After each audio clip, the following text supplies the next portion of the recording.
Far too many people wake up every single morning in their 40s and wondering, how the hell did I get here? Because they would choose to pick a career before they could legally buy a beer.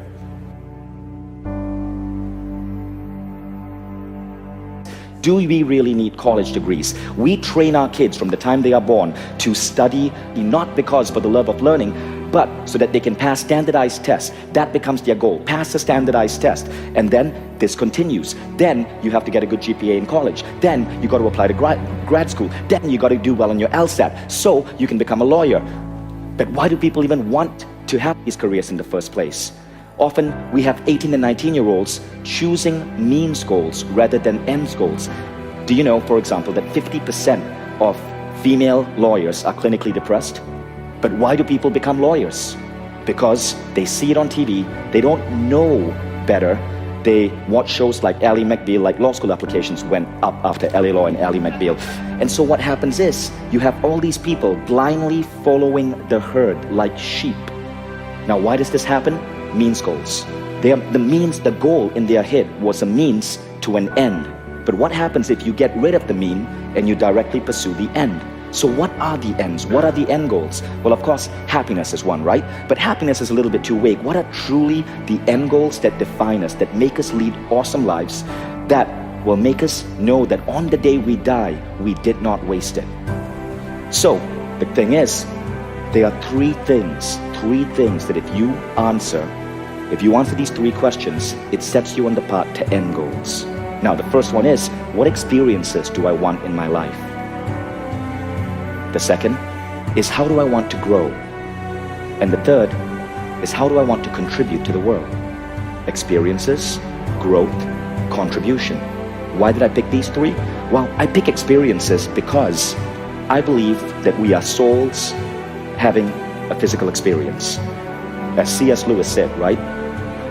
You do not have a soul. You are a soul. What you have is a body. But if you buy into that model of reality, why are we here in the first place? I believe it's for the human experience. It's to fall in love. It's to travel. It's to be mesmerized at the sheer beauty of planet Earth. It's to have kids. It's to raise them.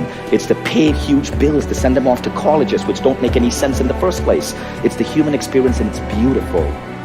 So that's why we put experiences there. Now, experiences could also be the experience of driving a luxury car, living in a beautiful home, dining in 5-star restaurants. Those are beautiful experiences, which you can put as your goals as well. Now, why growth? It's because Tony Robbins gave a remarkable TED Talk, and he said there are two great spiritual needs. If you do not fulfill these two needs, your psyche, your soul feels deprived, and you may be happy, but you will not be fulfilled. And those two were growth and contribution. Growth meaning the desire to grow. While we are here to have experiences, we're also here to grow, to learn, to remind ourselves, to be reminded of our own greatness, to pick up new skills, to challenge our brain. That's also such a wonderful thing about being human. And the final one is to contribute. I believe we're all connected. That's the model that I choose for the world. There is a theory called the Gaia hypothesis by James Lovelock that says that the entire planet Earth is one giant organism, and we are all connected. Not just you and me and everyone else in this room, but us and nature and the oceans and the atmosphere and the seas. We are all connected. So, contribution then becomes paramount, because if we are all connected, then one of the surest ways to elevate happiness and have meaning is to contribute to fellow human beings. Studies show that when you give, when you contribute, levels of happiness go up. People who volunteer tend to be happier. People who do good work for the world tend to be happier. It's just a wonderful way of making yourself happy. So these three questions become a framework that I use to understand people. I love this quote by Joe Vitale. As you're writing down these goals, you want to do a quick little mental check. A good goal should scare you a little and excite you a lot. So ask yourself, does this goal scare me slightly? But does it excite you? It should scare you a little. Because if it isn't scaring you, you aren't dreaming big enough. And it should excite you, because if it doesn't excite you, you picked a means goal and not an end goal. I wasn't excited about getting a college degree as I was going through it. But I did it because I felt that was the way the world operated. And I wouldn't be able to get a good job if I did not have that degree. So you want to make sure that you pick a goal that truly excites you. I'm not saying college is unnecessary. What I'm saying is, learning, education, should be something that is an end goal. That means you want to learn for the sake of learning, not for the sake of passing a standardized test, because that's the only path you can see.